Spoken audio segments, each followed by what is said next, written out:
Secara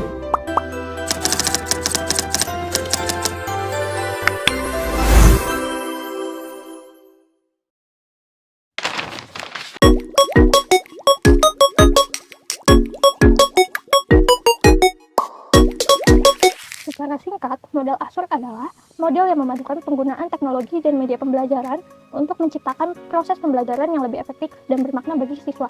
Tahapan pertama dalam model Azure ini adalah menganalisis karakteristik siswa. Dengan kata kunci menganalisis, dapat ditarik kesimpulan bahwa tahapan ini berfungsi untuk menganalisis karakteristik dan pengetahuan untuk mengetahui kemampuan yang dimiliki oleh peserta didik. Dan juga ini berfungsi untuk mencari tahu apa yang dibutuhkan oleh peserta didik ke depannya. Setelah menganalisis karakteristik, tentu perlu menentukan tujuan pembelajaran untuk mencari tahu apa yang ingin dicapai oleh peserta didik dan juga sekaligus menjadi indikator untuk menentukan atau mengukur keberhasilan siswa dalam proses pembelajaran itu sendiri. Terima kasih Faza atas penjelasannya. Selanjutnya saya akan menjelaskan langkah berikutnya, yaitu memilih metode, media, dan bahan ajar. Nah, di mana dalam merancang sebuah pembelajaran kita tidak bisa asal pilih metode, media, ataupun bahan ajar. Semuanya harus disesuaikan dengan karakteristik siswa karena setiap siswa punya cara belajar yang berbeda-beda. Maka dari itu, pemilihan yang tepat akan membantu siswa mencapai kompetensi secara optimal. Contohnya, anak-anak lebih suka pembelajaran visual dan interaktif, sementara remaja atau mahasiswa lebih cocok dengan diskusi ataupun analisis. Maka, penting untuk menyesuaikan metode dan media dengan usia serta kebutuhan mereka. Yang kedua, media juga harus dipilih sesuai materi. Kalau butuh pemahaman konsep, bisa pakai gambar ataupun video. Kalau pembelajaran praktik, kita bisa pakai simulasi atau aktivitas langsung ataupun project-project. Nah, metode pembelajaran juga harus relevan nih. Apakah lebih cocok menggunakan metode ceramah, diskusi, eksperimen, ataupun proyek. Nah, itu bisa dianalisis lagi. Dan yang terakhir, bahan ajar harus dibuat sederhana dan sesuai dengan tujuan pembelajaran agar mahasiswa ataupun siswa dapat memahami pembelajaran tersebut dengan mudah. Selanjutnya, kita akan membahas bagaimana pendidik memanfaatkan teknologi, media, dan materi secara efektif lewat proses 5P. Nah, yang pertama ada pratinjau. Jadi, tinjau dulu nih semua media dan materi.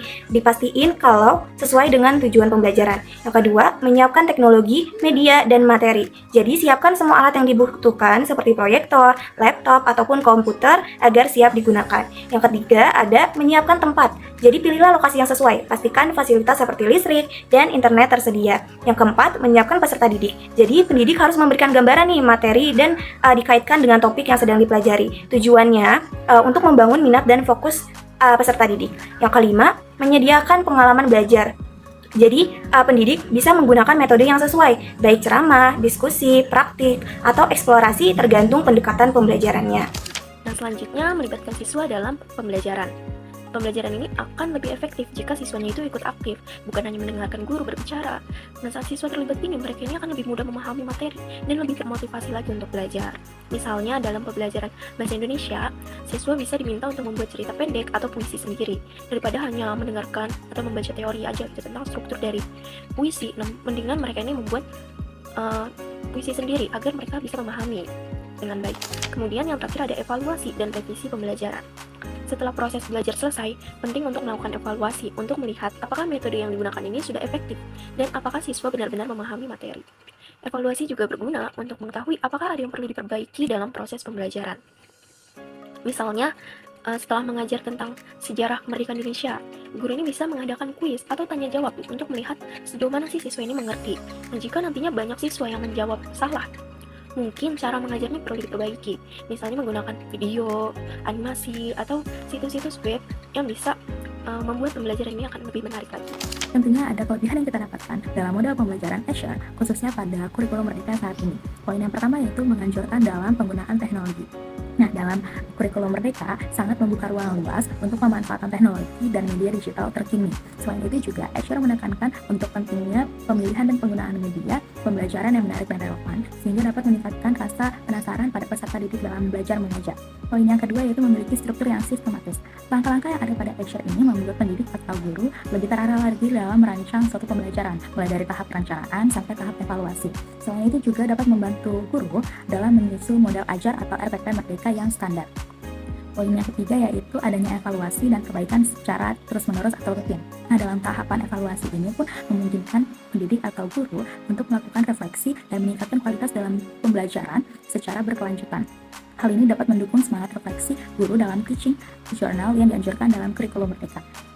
Poin yang keempat yaitu peserta didik diharapkan aktif dalam berpartisipasi. Nah, dalam tahapan required learner participation, mengharuskan peserta didik aktif dalam proses kegiatan belajar mengajar. Nah, pada poin ini sangat cocok dengan pendekatan berbasis project atau PGBL dan berbasis masalah atau PBL, khususnya dalam kurikulum merdeka. Nah, tahap yang paling pertama dalam model pembelajaran Escher adalah memiliki prinsip pembelajaran yang berdiferensiasi, di mana analyze learners, pendidik atau guru sangat dianjurkan untuk memahami karakteristik dalam setiap peserta didik dalam gaya belajar, kemampuan awal, minat bakat pada peserta didik, maupun latar belakang dari peserta didik itu sendiri. Hal ini sejalan dengan kurikulum merdeka yang mendorong dan menyesuaikan pembelajaran dengan kebutuhan dan potensi peserta didik secara individual. Selain memiliki kelebihan, model Escher juga memiliki beberapa kekurangan, yaitu yang pertama adalah tidak mencakup suatu mata pelajaran tertentu, sehingga penerapan model pembelajaran ini harus dilakukan secara fleksibel oleh pendidik. Hal ini dapat menjadi tantangan karena tidak semua materi itu dapat dengan mudah diintegrasikan dengan media atau teknologi yang tersedia. Lalu yang kedua adalah ketergantungan pada media dan juga teknologi. Hal ini dapat menjadi kesenjangan dalam kualitas pembelajaran karena tidak semua sekolah itu memiliki fasilitas yang memadai. Lalu yang ketiga adalah tuntutan keterampilan yang tinggi. Guru perlu memiliki pemahaman yang mendalam mengenai teknologi dan juga strategi pembelajaran. Hal ini dapat menjadi tantangan jika para guru tersebut tidak diberikan pelatihan yang cukup. Lalu yang keempat adalah tidak semua aspek desain tercakup secara mendalam. Meskipun dalam model pembelajaran Escher ini memiliki banyak komponen, namun tidak semua aspek desain pembelajaran dibahas secara menyeluruh.